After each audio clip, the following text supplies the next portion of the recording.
백훈종의 전지적 비트코인 시점. 안녕하세요. 반갑습니다. 좋은 아침입니다. 희망찬 월요일이 밝았습니다. 주말 전 월스트리트, 그야말로 트럼프 대통령의 이란 평화회담 유예 발언 때문에 오히려 중동 전쟁이 장기화되는 거 아니냐 이런 이제 공포가 짙어졌죠. 그래서 주말 동안 나온 헤드라인들을 보면은 이 전쟁이 과연 언제까지 이어질 것인가에 대한 불확실성이 굉장히 커지는 것 같습니다. 또 국내 언론만 바라보면은 이제 마치 트럼프 임기가 곧 끝날 것 같죠, 그죠? 트럼프에 대한 이제 반정부 시위, 뉴욕에서 이제 역대 최대 규모로 열렸다라는 뉴스도 나오고, 당연히 이제 전쟁에 대한 어떤 부담감 때문에, 게다가 이 트럼프를 원래 싫어하는, 이런 이제 골수 어떤 반 트럼프 진영, 이들의 활동이 원래 거세다 보니까, 이제 책이 잡혔죠, 말하자면. 네. 비난할 거리가 생긴 겁니다. 그러다 보니까 이제 굉장히 큰 규모의 시위가 열렸다고 하고, 자, 다우존스 지수 고점 대비 10% 폭락을 하면서 공식적인 조정장에 끌려 내려왔고요. 바로 이런 게 이제 바로 정권에 대한 어떤 그런 비난 여론이 아주 일어나기 좋은 주제죠.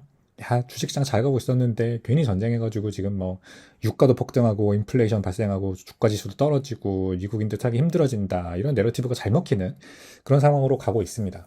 그래서 이 트럼프 행정부는 반드시 전쟁을 아주 빠르게 끝내고 싶어 할 건데, 자, 이제 언제냐? 과연 언제가 될 것인가?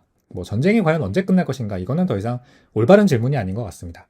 전쟁은 어떤 식으로든 끝날 텐데, 천천히 발을 빼든 아니면 일순간에 발을 빼든, 다만 아무것도 매듭짓지 못하고 나오는 일은 없을 거예요.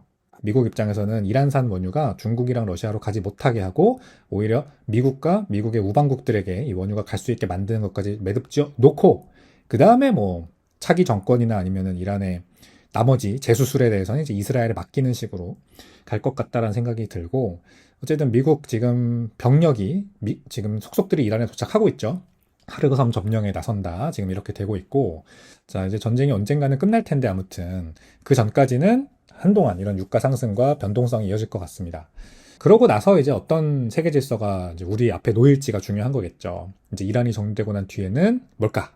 트럼프 임기는 아직도 2년이나 남았습니다. 2년 이상 남았고, 물론 이제 중간선거가 올해 어떻게 되냐에 따라서 굉장히 많이 이제 트럼프 입김이 축소화 되거나 아니면은 이 정도 유지되거나 둘 중에 하나겠죠. 더 강해질 리는 없겠죠. 근데 아무튼 트럼프는 이제 2기입니다. 2기의 임기 말을 향해 가고 있고, 그러므로 뒤가 없는 남자. 그렇게 크게 신경 쓰지 않을 것 같습니다. 오히려 만약에 중간선거에서 공화당이 져서 하원을 민주당한테 뺏기면, 상원이라도 지키면 모르겠는데 만약에 상원까지 뺏긴다. 그러면 이제 더 대외 이슈에 몰입하게 될 가능성이 있겠죠.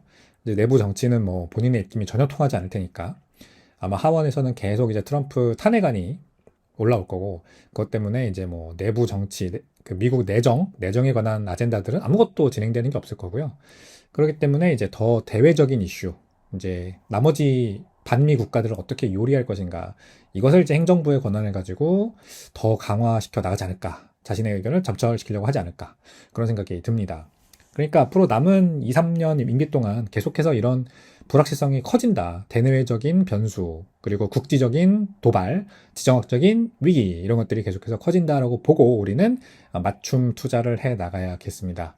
당연히 여러분, 제가 하드 에셋이 중요하다는 걸 그래서 항상 말미에 드리는 겁니다.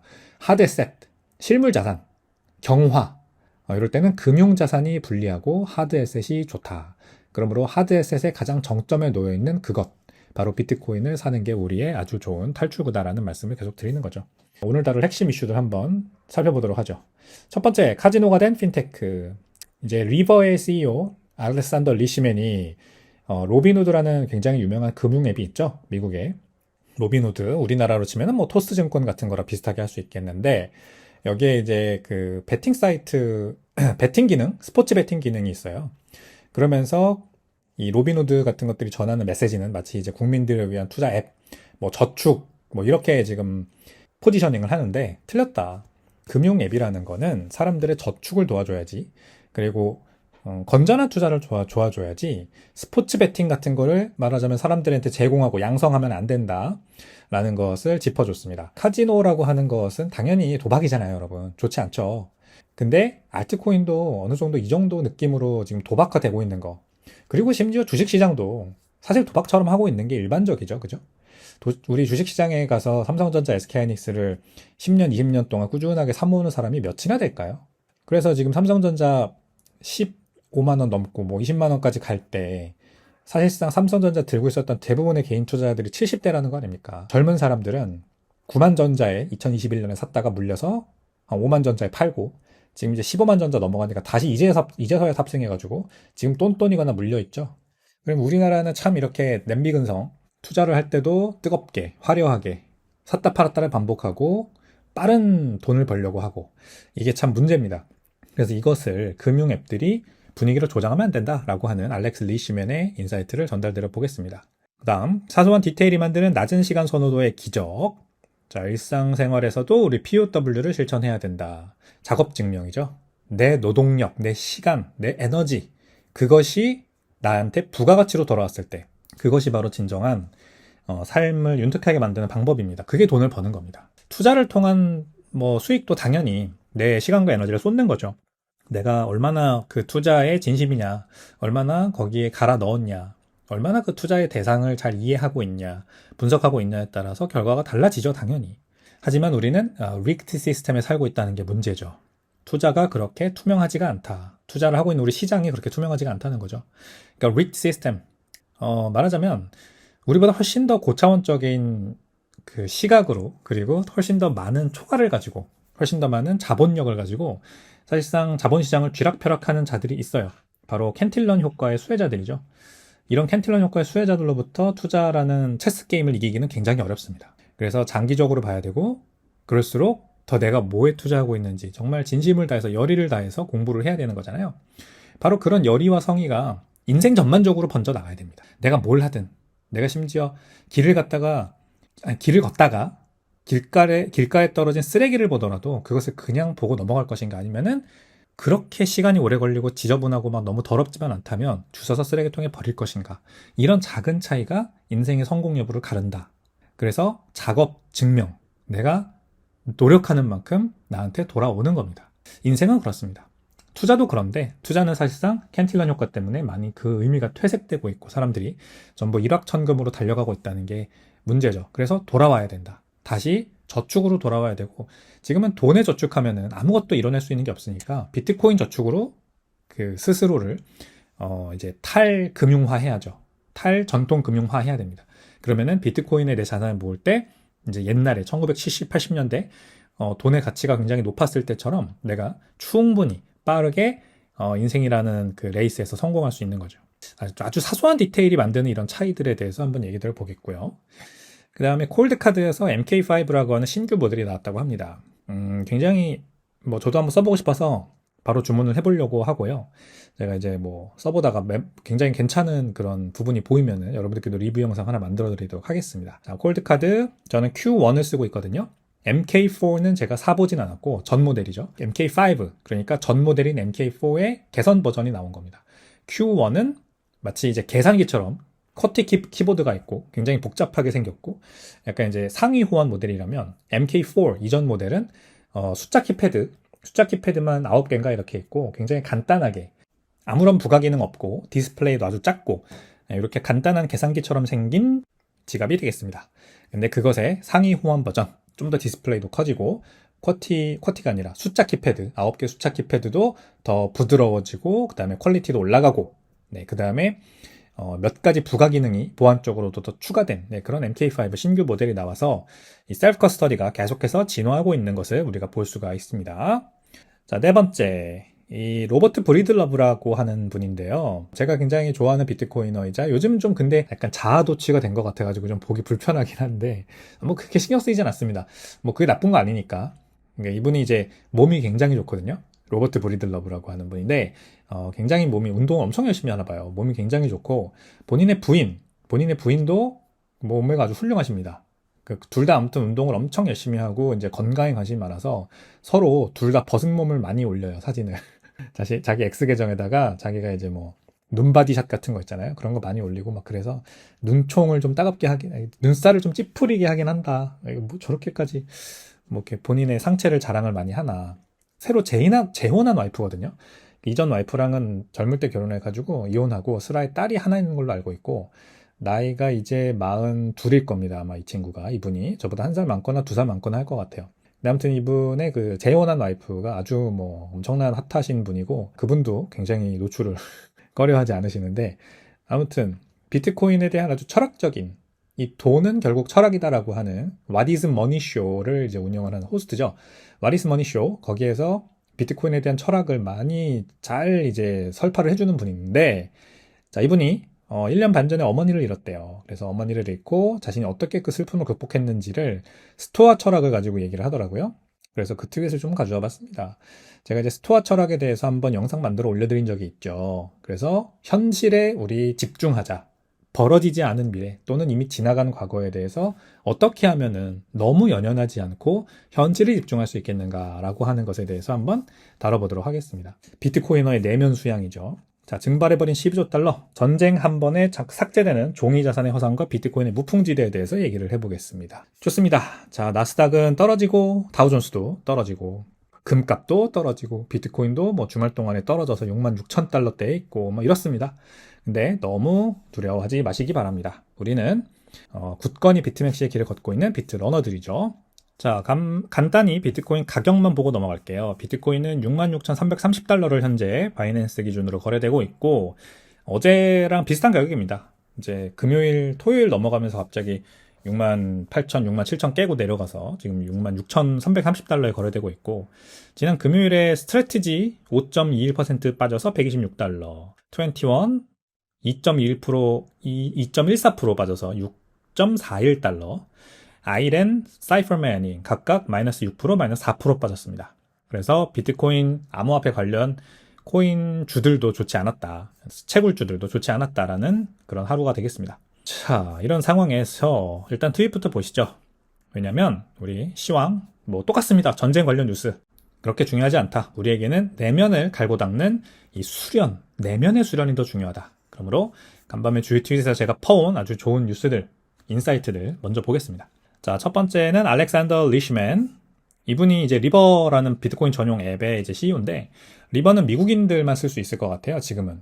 미국 및 몇몇 이제 국가들이 지금 서비스가 되는 것 같은데, 일단, 현금 계좌, 은행 계좌를 연결해서 비트코인을 사고, 뭐 때로는 팔 수 있는 그런 비트코인 전용 거래소다 이렇게 보시면 됩니다. 그리고 이제 저희 스매시파이랑 비슷하게 뭐 싸지면은 더 사는 바이더딥 기능도 있고 그 다음에 아마 이 브로커리지 기능도 있을 겁니다. 그러니까 굉장히 대량의 비트코인을 아주 빠르고 효율적인 가격에 가장 옵티마이즈, 최적화된 가격에 살 수 있는 그런 브로커리지, 대형 기관이나 아니면은 부자들을 위한 그런 브로커리지 서비스도 가지고 있고 아무튼 미국 내에서 합법적으로 비트코인 전용 거래소를 표방하고 있습니다. 근데 여기가 이제 이 대표가 저도 이제 몇 번 만나본 사이인데 굉장히 신실하고 뭐랄까 창업자로서 진짜 이 어떤 이 스웩을 가지고 있어요. 굉장히 자신의 어떤 철학이 투철하다. 그리고 그거를 서비스 프로덕트에 잘 녹인다. 이런 이제 분인데 2026년 로빈후드라고 하는 이제 미국에서 제일 유명하다고 할 수 있는 그런 투자 앱이 있죠. 주식 투자가 원래 메인이었으나 이제는 뭐 파생 상품 옵션 선물도 가능하고 그다음에 코인과 알트코인들 모두 가능합니다. 근데 이런 앱에서 이제 스포츠 베팅까지 제공을 하고 있어요. 그래서 이것에 대해서 이제 이분이 요즘 많은 트윗을 올리고 있습니다. 자신이 생각하는 금융 앱이라고 하는 것의 모습과 너무 다르다. 지금 이제 뭐 로빈후드뿐만이 아니죠, 사실상. 우리 뭐 이토로 이런 것도 아실 거고 뭐 외국에서 유명한 그런 투자 전용 앱들 많이 보셨을 텐데 우리나라는 상대적으로 그런 면에서 보면은 굉장히 그런 게 덜하죠. 그죠? 이 도박에 대해 굉장히 관대하지 않은 문화다 보니까 토스 증권이나 뭐 아니면은 뭐가 있어요? 또 증권사 MTS 같은 거 가도 그냥 주식 투자 그것도 현물 투자에만 굉장히 제한돼 있죠. 그 안에서 이제 주담대 받아서 레버리지 쓰는 거 정도나 할 수 있는 거지, 뭐, 선물 옵션 같은 거 레버리지 섞어서 막 투자하고 이런 거는 안 되잖아요. 기본적으로. 일반 우리 개인들은. 근데 미국은 이게 다 가능하니까. 특히 알트코인, 지금 코인 거래소 같은 것들은 코인베이스도 그렇고, 그 다음에 로빈후드도 사실상 코인 거래소가 돼버렸고. 그래서 코인도 지금 다 그 선물 옵션이랑 레버리지 같은 걸 써서 투자할 수가 있거든요. 근데 알트코인들을 사실상 뭐, 우리가 뭐라고 봐야 될까요? 뭐 모든 알트코인이 그렇다는 건 아닌데 대부분이 사실상 그 스포츠 베팅에 올라오는 그런 베팅이랑 비슷한 거죠. 올라가는 이유, 내려가는 이유 따위 모릅니다. 그냥 올라갈 것 같은 거죠. 그래서 사는 거죠. 그런데 이제 스포츠 베팅, 그 다음에 폴리마켓이나 아니면 칼시 같은 모든 것들을 이제 그 베팅에 올려서 베팅거리로 삼아서 주제로 올려서 거기에 이제 코인 가지고 베팅할 수 있는 그런 것들까지 횡행하면서 이 투자 시장이 정말 많이 타락하고 있다라는 것이 이제 이 알렉스 리시먼의 걱정입니다. 자, 그래서 2026년 로빈후드의 예측 시장 진출, 프리딕션 마켓이죠. 스포츠 베팅 플러스 이제 예측 시장까지 진출을 해서 단기적인 회사 수익을 늘리는 것으로 보이는데 사람들의 장기적인 저축은 그럴 때 무너진다. 이런 금융 앱에 도박을 섞는 것은 유저들의 재무 건전성을 망치고 끔찍한 결말을 낳는 것이다. 이렇게 경고를 했습니다. 맞습니다. 화폐 가치가 녹아내리면서 대중은 땀 흘리는 노동과 저축에 흥미를 잃었죠. 오히려 일확천금의 도박으로 내몰리고 있습니다. 알트코인도 그러기 굉장히 좋은 수단인 거고 주식도 사실상 그런 식으로 하고 있고 아예 그냥 도박을 하라고 그냥 아예 금융 앱들이 이렇게 도박 사이트를 열어버립니다. 그러므로 핀테크 혁신이라는 화려한 포장 아래 대중의 절망을 착취해서 수수료 장사를 하는 것. 그게 오늘날 전통 금융 앱들의 현 주소죠. 코인베이스라는 이제 가상자산 거래소가 있죠, 미국에. 거기 이제 대표 브라이언 암스트롱이 맨날 입이 닳도록 얘기하는 게 뭡니까? Everything tokenized. Will tokenize everything. Everything will be tokenized.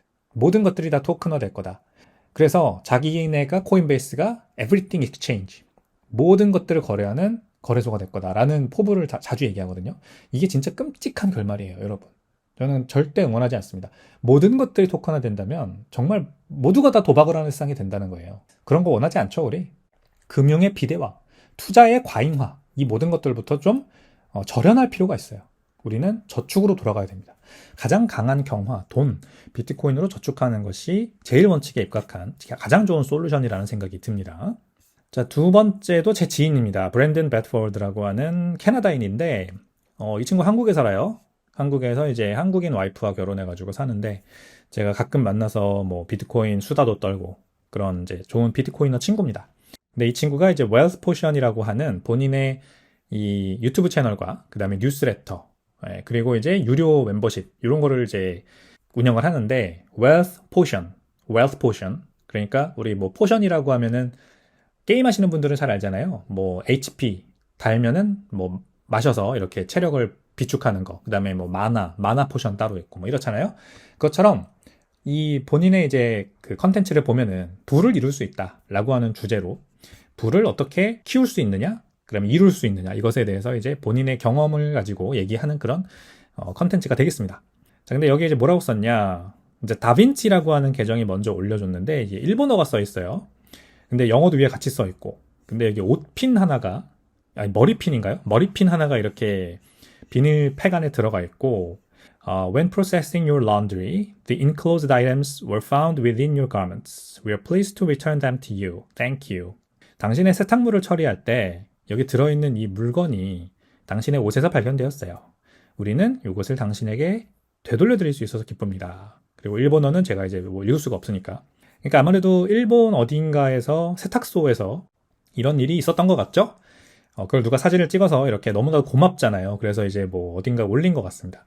그거를 이제 이 다빈티라고 하는 계정이 This is another level of wholesomeness. 정말 대단한 이 충만감이다. 뭐 이렇게까지 하냐? 뭐 이런 뜻이죠, 그러니까. 그래서 그거를 브랜든 배드포드가 이제 리트윗을 한 겁니다. Do you care about your life this much? 당신은 정말 당신의 인생에 대해서 이 정도까지 세심하게 배려를 하느냐? Because you should. 왜냐하면 당신은 그래야 되기 때문이다. Everything matters. 정말 모든 것들이 다 중요하다. It's not that deep, bro. 이 정도까지 신경 쓸 필요가 있어? 라고 누가 물어본다면 It definitely is that deep and deeper still. 정말 그렇게 중요해. 그리고 훨씬 더 중요해.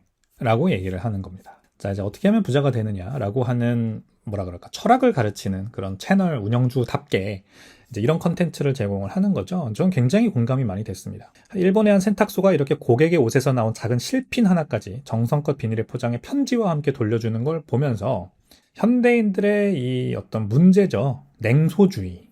야, 뭐 이렇게까지 오버할 필요 있어? 라고 하는 거. 그걸 오히려 반대로 뒤집어 생각을 해봐야 되거든요. 이렇게까지 해야만 하는 이유를 한번 생각을 해봅시다. 그게 바로 부를 이루는 가장 좋은 방법이다. 즉 제가 앞서 서두에서 말씀드린 것 같은 작업증명이 바로 이런 거죠. 작업증명을 사람들이 자꾸 망각하고 까먹고 무시하고 터부시하는 거거든요. 지금 내가 최대한 노력을 하고 여기에 정말 많은 시간과 리소스를 쏟아야만 하는데 뭐든지 인생의 아주 작은 부분까지도. 내가 세탁소 주인으로서 이런 하찮은 일에까지도 시간과 열정을 쏟아서 편지까지 적어서 그 실핀 하나까지 고객에게 돌려주려는 세심한 배려가 있어야 그것에 감동한 고객이 이렇게 사진도 찍어서 SNS에 공유도 하고 그거를 또 퍼나르는 사람도 생기고 그 세탁소가 어디냐 도대체. 돈줄 좀 내주자 이런 얘기가 나오는 거거든요. 이게 바로 여러분 작업 증명입니다. 이게 바로 삶에서 성공하는 방법이다. 보상은 언제나 뒤따른다. 내가 어떤 노력을 하냐에 따라서. 근데 현대인들의 참 이 냉소주의가 이런 것들을 모두 망각시키죠. 그런 거 다 해서 뭐해? 그런 거 하면 뭐 하는데? 누가 알아주는데? 이런 얘기. 이게 뭐 현대에만 있었던 일은 아닌 것 같지만 물론 역사적으로 언제나 이런 시각은 다 존재했지만 요즘 따라 더 심해지는 것 같다라는 거죠. 돈이 타락하다 보니까 사람들의 마인드셋이 점점점 일확천금화되고 냉소주의로 변하고 더 이상 미래를 기대하지 않고 내 작업 증명을 더 이상 귀중시하지 않고 중요시하지 않고 라는 거죠. 그래서 그런 것들로 돌아가는 어떤 마인드셋 훈련으로서 비트코인 투자가 좋아요. 비트코인 축적, 저축, 내 시간과 에너지를 강한 돈에 저장하는 행위. 이거를 비트코인 투자라고 우리는 부르지만 사실상 투자라기보다는 저축입니다. 저축. 더 올바른 길로 나아가는 나의 어떤 노력이죠. 작업 증명을 하는 방법입니다. 그 일환으로서 우리 삶의 매 순간에 진심을 다해서 노력을 합시다.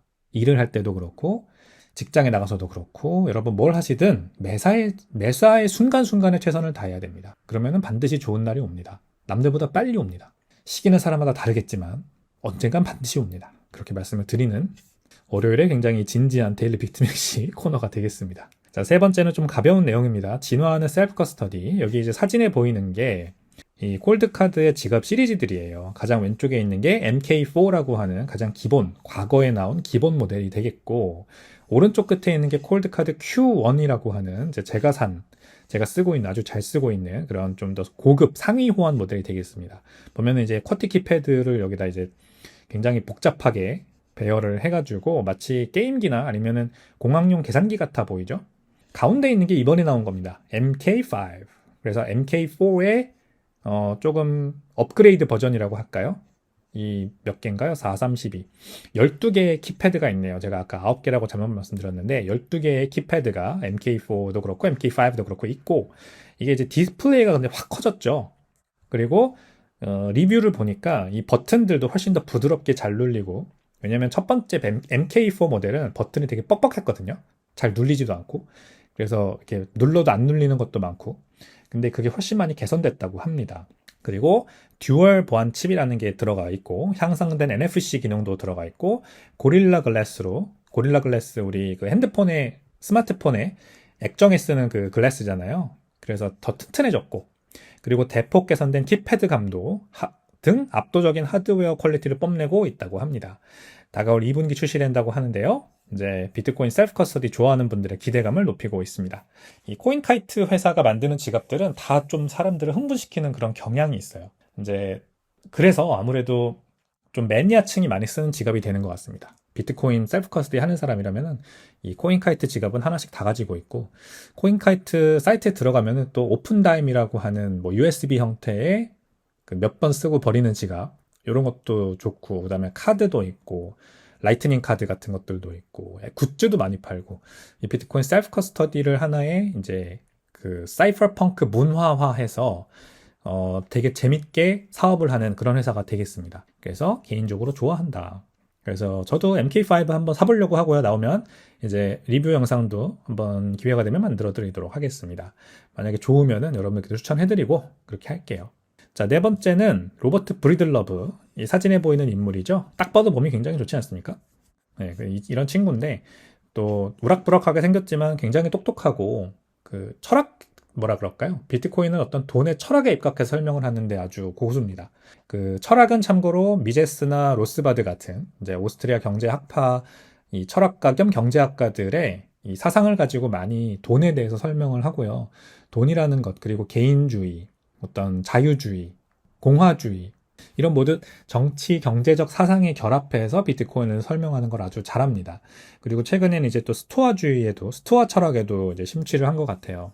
그래서 본인의 몸과 마음을 수련하는 방법과 비트코인을 연결하는 것도 많이 이제 얘기를 하고 그래서 이제 몸이 이렇게 우락부락하게 좋은 거죠. 뭐 우통 깐 모습 보면 굉장히 엄청납니다, 몸이. 뭐 헬스 트레이너 같이 생겼어요. 자, 그래서 지난 1년 반 전 이 영상에서 1년 반 전 어머니를 떠나보낸 상실감을 어떻게 극복했는지를 공유를 했어요. 데이비드 호트킨스의 저서 놓아버림을 인용하며 슬픔은 집착과 만물이 유한하다는 사실에 대한 거부에서 온다, 이렇게 설명을 했습니다. 그는 현재의 상실을 미리 상상해보는 스토아 철학의 부정적 시각화 기법을 통해 그 끔찍한 슬픔을 오히려 현재에 대한 감사함으로 승화시켰다, 이렇게 고백을 했습니다. 부정적 시각화, Negative Visualization 이라고 하죠. 이게 이런 거더라고요. 그러니까 뭐든지 지금 어떤 여러분들이 만약에 어머니를 한번 이렇게 손을 잡을 수 있다면 그게 마치 마지막인 것처럼 상상을 해보래요. 그런 훈련을 하라고 합니다. 뭐 예를 들어 여러분이 지금 아주 뭐 사소한 행동이라도 좋습니다. 뭐 지금 맛있는 비빔밥을, 봄동 비빔밥을 한 그릇 먹는다. 그러면 이게 마지막으로 내가 인생에 먹는 봄동 비빔밥인 것처럼 먹어라. 뭐 이제 이런 훈련을 하다 보면 부정적 시각화, 이게 이제 네거티브 비주얼레이션이래요. 그걸 하다 보면은 슬픔에 초연할 수 있게 되고 극복할 수 있게 된다고 합니다. 본인이 이제 1년 반 전에 돌아가신 어머니를 상상을 해보면 그 어머니를 마지막으로 알았을 때가 있을 거 아니에요? 자기는 그때가 마지막인지 몰랐지만, 마지막인 줄 모르고 허그를 했지만 그게 마지막이었던, 실제로 그런 순간이 있었을 거고, 그때를 상상을 한다고 합니다. 지금은 이제 어머니가 이제 돌아가셨으니까 슬픔에 이제 도저히 견디지 못하다가 그런 훈련을 하는 거고, 그러다 보니까 당시에 이제 자신으로 돌아가서 어머니를 막 안으면서 그때가 마지막일 때, 나 같으면 어떻게 마지막인 걸 알았을 때 나는 어떻게 했을까를 이제 상상 훈련을 하면서 지금 이제 어머니를 잘 놓아드릴 수 있게 됐다는 거죠. 그래서 평소에도 이런 훈련을 하라고요. 이제 이분의 말은 그런 말이에요. 어머니를 만약에 이제 안아드릴 수 있는 그런 상황이 있다면 꼭 마지막인 것처럼 안아드리고, 그리고 최선을 다해라, 어머니한테. 이게 바로 스토아 철학이죠. 그죠? 스토아 철학이 뭡니까? 간단하게 얘기하면 현실에 집중하라는 거잖아요. 우리 좀 더 가벼운 주제로 넘어가 보면, 뭐 예를 들어 직장에 나간다. 그러면은 저도 직장 다닐 때 그랬는데 사실상 그렇게 크게 일에 관심이 없죠. 이제 여러분들께서 뭐 당연히 이제 열심히 직장 생활 하시는 분들이 있으니까 제가 일반화하기는 좀 그렇지만, 저도 오랫동안 직장 생활을 하다 보면은 이제 결국 매너리즘에 빠질 때가 와요. 굉장히 뻔하잖아요. 하루 종일 너무 힘들지만 어쨌든 벌어지는 일들이나 내가 해야 될 일들이 너무 다 예상되고 너무 뻔하기 때문에 그렇게 크게 어떤 주의를 기울이지 않죠. 그냥 빨리 시간이 흘러가길 바라는 그런 때일 때가 있습니다. 그리고 주말만 기다리죠. 금요일 밤이 너무나도 기다려지고 주말에 약속한 그걸 빨리 가고 싶고, 그래서 평일은 그냥 지나가는 시간쯤으로 치부하고 그냥 하다가 지나가 버린단 말이에요. 그런 게 바로 이제 아주 대표적으로 안 좋은 삶에 대한 태도잖아요. 아주 안 좋은 태도입니다. 이제 현실에 집중을 해야 되거든요. 내가 지금 왜 그런 직장에서 힘들고 매너리즘에 빠져 있고, 그리고 일이 재미가 없고 시간이 안 가고 빨리 주말이 됐으면 좋겠는지를 내면에서부터 탐색해서 주변을 돌아보고 그 문제를 해결해야 됩니다. 그걸 해결하지 못하고 자꾸 거기에 붙어 있으면은 내 인생은 그냥 계속해서 아무런 발전도 없이 시간만 버리고 있는 꼴이거든요. 가장 소중한 오늘이라고 하는 그 시간을. 그래서 해결을 해야 돼요. 그걸 해결하는 게 먼저예요. 근데 우리 대부분은 사실 그러지 못하고 있는 것 같아요. 그래서 이 스토아 철학이 좋은 건데, 자, 이게 바로 지금 거시경제 환경을 보더라도 그렇고, 주가 지수나 비트코인 가격을 보더라도 그렇고, 온갖 퍼드가 난무를 하고 평정심을 갖기가 참 어려운 세상이죠. 그죠? 그래서 자꾸 헛된 희망을 꿈꾸고, 25년 초에 그랬듯이 25년 말이 되면은 달나라 가 있을 거야, 비트코인. 이렇게 기대를 하고 연초에 이제 무리한 금액을 막 10만 불이 넘는 높은 가격에 베팅을 하고 이랬던 거. 이런 거에서 좀 벗어나야 된다는 거죠. 현실에 집중을 하고, 현실, 내가 지금 현재 비트코인을 내가 몇 개를 살 수가 있지? 비트코인이라는 걸 일단 공부를 해서 내가 가치를 충분히 안다면, 그러면 이제 더 이상 뭐 올해 연말에 얼마가 되는지는 중요하지 않잖아요. 그리고 현재에 집중을 하다 보니까 내가 무리해서 뭐 당장 연말에 써야 되는 돈을 무리해서 끌어와서 뭔가 비트코인을 사고 이런 짓도 하지 않겠죠. 당장 가능한 금액이 얼마냐. 그리고 계획도 세우죠. 내가 한 달에 얼마를 버는데 얼마를 비트코인을 사겠다. 이런 현재의 계획을 세우고 현재 실행을 하는 데 집중을 하면 되는 거거든요. 그러면 그냥 비트코인의 가격 상승과 내가 같이 가는 거고, 그러다 보면 부자가 되는 건데, 자꾸 내가 펀드 매니저가 된 것처럼 온갖 거시경제 변수를 다 분석을 해가지고 뭔가 올해 연말에 거대한 수익을 거둘 수 있을 것처럼 착각을 합니다. 그게 바로 세속주의, 물질 만능주의죠. 인본주의, 유물론, 이런 겁니다. 아니다. 그렇게 하면 안 되고 이런 거에 대한 집착을 내려놓고 그냥 내가 확신할 수 있는 절대적 진리인 비트코인의 수학적 희소성에 집중하며 투자를 해나가면 된다. 그렇게 내면을 단련하고 퍼드로부터 나를 절연하고 조연하게 비트코인을 계속 사모으는 사람이 결국 이긴다. 결국 자기 자신과의 싸움에서 이기고 멘탈 수양을 해가지고 오랫동안 살아남는 사람이 비트코인 투자에서 이긴다. 라는 말씀을 이 로버트 브리드러브의 컨텐츠를 통해 전달드려 봤습니다. 자, 마지막 트윗은 증발해버린 12조 달러, 지정학적 위기가 폭로한 종이부의 허상, 월드 토탈 스탁 마켓 캡, 전 세계 전체 시가총액, 주식 시가총액, 블룸버그 차트죠. 2011년부터 2026년까지 타임라인이고요. 지금 이제 얼마가 줄어들었나 보니까 이란 전쟁 발발 직후 글로벌 증시 시가총액이 158조 달러, 이게 2월 고점이었고 거기에서 지금 146조 달러까지 곤두박질 친 상태라고 합니다. 브렌트유가 배럴당 150달러까지 한때 올랐었죠. 그리고 이제 100달러 떨어졌다가 또 올랐다가 난리가 났죠. 지금 변동성이 엄청납니다. 글로벌 공급망 쇼크까지 겹치고 순식간에 독일, 일본, 영국의 경제 규모를 모두 합친 것보다 거대한 약 12조 달러, 우리나라 돈으로 1경 6천조 원 정도가 허공으로 증발해버린 겁니다. 무려 한 달 만에, 겨우 한 달 만에 영국, 다시 한번 읽어드릴게요. 독일, 일본, 영국의 경제 규모를 모두 합친 것보다 거대한 돈의 규모가 지금 빠져나갔습니다. 무려 한 달 만에. 자, 그래서 주식과 부동산이 이제 대표적으로 이 전쟁 터지자마자 떨어진 것들이죠. 바로 전통 피아트 자산이 얼마나 위태로운 모래성 위에 지어졌는지 아주 적나라하게 볼 수 있는 그런 차트가 되겠습니다. 전쟁. 그전에도 뭐 관세 전쟁이네, 뭐 무역 전쟁이네, 불확실성이 굉장히 컸고 경기 침체에 대한 우려까지 있었음에도 불구하고 주식시장은 잘 갔는데 드디어 실제 중동산 원유가 이제 호르무즈 협이 막히면서 공급이 끊겨버리는 상황이 돼버리자 온갖 이제 생각하지 못한 파급 효과가 막 있었던 거죠. LNG 수출도 안 돼, LNG로 나프타도 못 만들어, 그러니까 비닐봉지도 못 만들어, 페트병도 못 만들어, 아이스 아메리카노 담는 플라스틱 용기도 못 만들어. 그러니까 사람들이 이제 물건 가격 올려야 된다, 인플레이션 난리 난다, 이제 이런 걱정들이 막 번지고 결국 주가 지수가 더 이상 버티지 못하고 완전히 이제 하락장 기조로 들어가 버리는. 근데 그런 상황에서 금융 자산들의 가격이 가장 많이 빠져버리는. 물론 금값도 빠지고 비트코인 가격도 빠졌지만 아무래도 금값은 그동안 많이 오른 이유가 워낙에 투기, 이제 ETF 같은 걸로 투기 세력이 많이 들어왔기 때문이라서 그게 그만큼 빠지는 거예요. 그냥 4,000불까지. 4,000불까지 쭉 빠지는 거고 사실 2,500불에서 시작한 금값이 5,500불까지 갔던 거니까 한 4,000불까지는 빠지는 게 저도 맞다고 보고 비트코인은 이미 미리 매를 먼저 맞아가지고 그냥 이제 바닥을 다지고 있으니까 많이 안 빠졌다고 볼 수 있지만 아무튼 그게 좀 이제 논리적으로 허점이 굉장히 큰 게 아니 비트코인이 그렇게 취약한 금융자산이면 더 빠져야죠. 그동안 또 계속해서 문제가 있어가지고 물론 빠졌겠지만 2월 28일 미국이 이란 전쟁 들어가고 나서부터 더 빠졌어야지. 뭐 가격을 받쳐주는 뭐 내재 가치 이런 거 없다며. 그죠? 많은 전문가들이 뭐 내재 가치도 없고 이자도 안 나오고 뭐 어떤 캐시플로우 같은 것도 없고 근데 왜 가격이 뭐 이 정도 높아야 되냐 이렇게 다 궁금해하면은 그래 그러면 전쟁 났으면 더 빠져야지 왜 안 빠져. 그러니까 이제 이미 빠졌기 때문에 더 안 빠진다는 건 사실 말이 안 되는 거예요.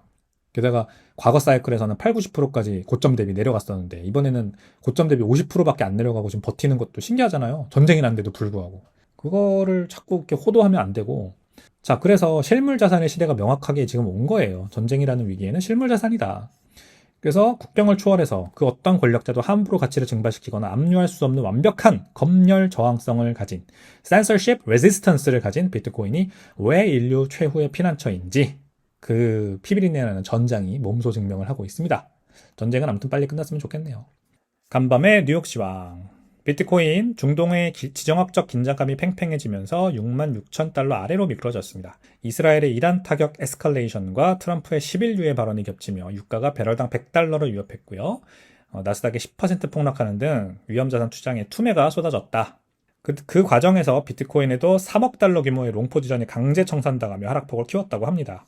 3월 초 5주간 무려 25억 달러를 쓸어 담았던 미국 현물 ETF는 거시경제 불확실성 커지자 순유출로 돌아섰습니다. 하지만 월가의 거함, 모건 스탠리가 자사의 현물 비트코인 ETF MSBT 출시를 위한 상장 통지서를 NYSE에 제출하면서 대비를 눈앞에 두고 있어서 또 여기에 거대한 인플로우, 유입이 들어올 거다 기대가 지금 되고 있습니다. 현재 시장은 140억 달러 규모의 막대한 비트코인 옵션 만기를 앞두고 있대요.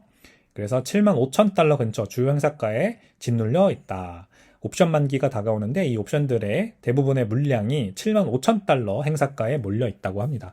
그러니까 여기에 이제 좀 현물 가격이 눌리는 그런 효과가 있겠죠.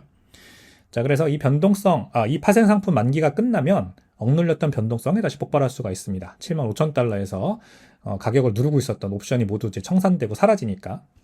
하지만 이 모든 파생 상품 노이즈는 매크로가 이제 중요할 겁니다. 매크로가 어떻게 나오냐에 따라, 결국 전쟁 뉴스가 어떻게 나오냐에 따라서 다시 한번 유동성이 들어오느냐 아니면 빠지느냐 이게 결정될 것 같아요. 지난 한 달간 중앙화거래소에서는 비트코인이 지속적으로 빠져나가고 있어서 스마트머니들은 싼 가격의 비트코인을 사모으고 있는 게 명확하게 보입니다. 그래서 장기 보유자 스마트머니들은 묵묵히 비트코인을 쓸어 담고 있다. 이게 바로 우리가 더 주목해야 될 그런 뉴스가 되겠습니다. 자, 금요일 뉴욕 증시 다우지수마저 전고점 대비 10% 하락하면서 공식적인 조정장에 진입하는 참사를 맞았습니다. 나스닥은 하루 동안 2.21% 폭락했고 S&P 500도 1.67% 하락을 했습니다. S&P 500은 다우와 S&P 500은 22년 5월 이후 최장기인 5주 연속 하락세를 기록하고요. 나스닥은 최근 11주 중 10주를 하락하는 비바람을 맞고 있다. 역시 기름값 때문이고요. 트럼프 대통령 애초 공언했던 이란과의 평화회담 데드라인을 4월 6일로 슬쩍 미루자 중동 전쟁이 장기화되는 거 아니냐 이런 공포가 월가를 덮쳤습니다. 트럼프 대통령에 대해서 이제 반트럼프 시위가 뉴욕에서 크게 열렸다고 하고 전쟁 비난 여론이 점점 거세지는 모습입니다. 이 소식에 WTI 원유 선물은 장막판 6.1% 폭락했고요. 폭등하면서 배럴당 100달러를 또 돌파를 했고요. 브렌트유는 이제 105달러를 넘어서 110달러까지 지금 올라갔다가 지금 약간 조정받고 있는데요.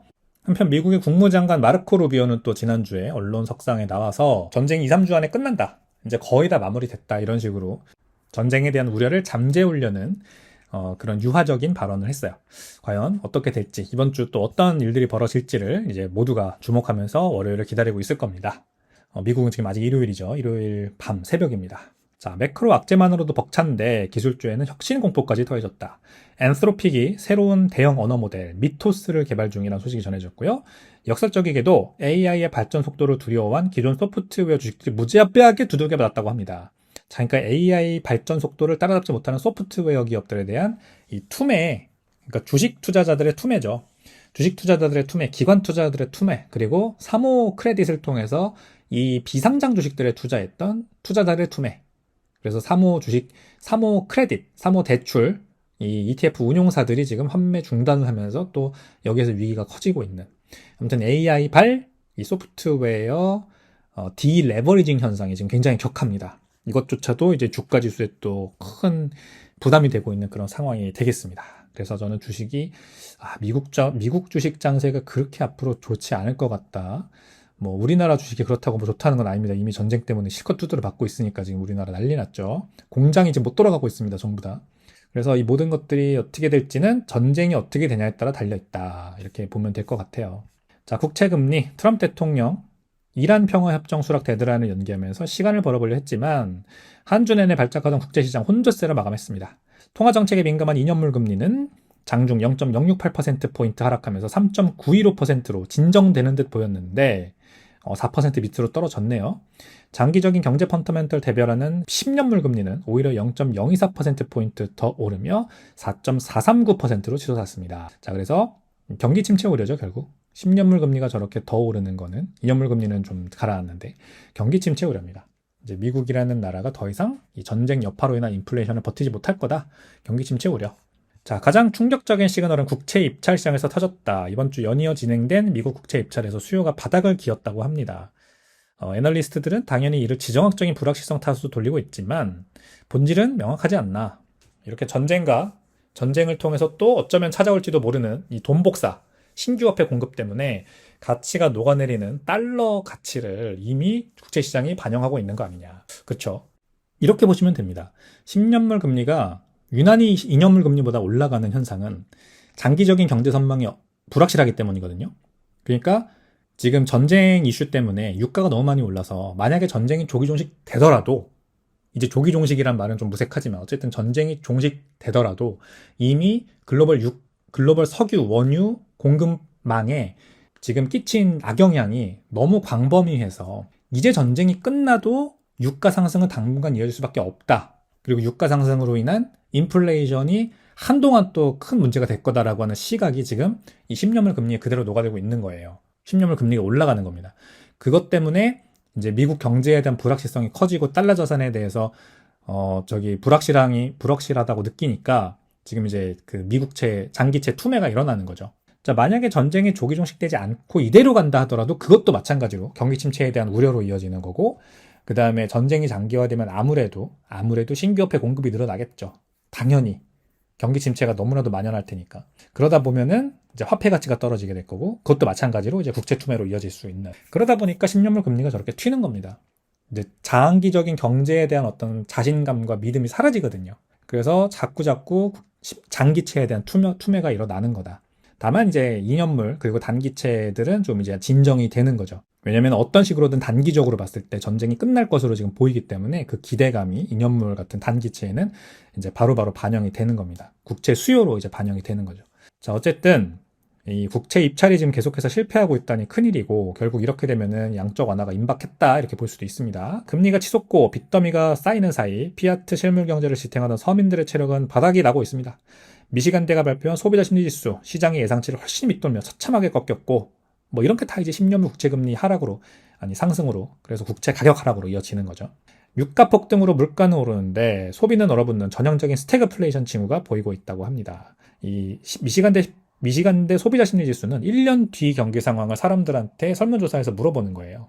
그러니까 앞으로 1년 뒤 내가 똑같은 돈을 쓸 것 같냐? 아니다. 그러면 이제 예상치를 하회하는 겁니다. 그래서 유가 폭등으로 물가 지금 오르는 건 이건 현실이고, 근데 앞으로 나 돈 안 쓸 것 같다, 더 적게 쓸 것 같다, 이러니까 이 상태에서 소비가 얼어붙는 스태그플레이션이 예상이 되는 거죠. 자, 그래서 다음 주에는 노동 데이터들이 나오는데 여기서도 악화된 것이 확인된다면 이거 정말로 경기 침체의 가능성이 더 커지고, 인플레이션은 이미 발생하고 있는 중이기 때문에 진짜 스태그플레이션이 현실화될 수 있습니다. 자, 결국 우리는 하드 에셋으로 넘어가야 되겠죠. 그죠? 여러분, 계속해서 말씀드립니다. 실물 자산, 하드 에셋으로 가야 됩니다. 금, 반짝 반등해도 4주 연속 하락, 가짜 안전자산 금의 씁쓸한 현주소. 근데 하드 에셋인 금은 왜 이러느냐? 거듭 말씀드리지만 그동안 너무 많이 올라서 그렇습니다. 한 4,000달러까지, 바닥 지지선까지 떨어지는 게 현실적이다.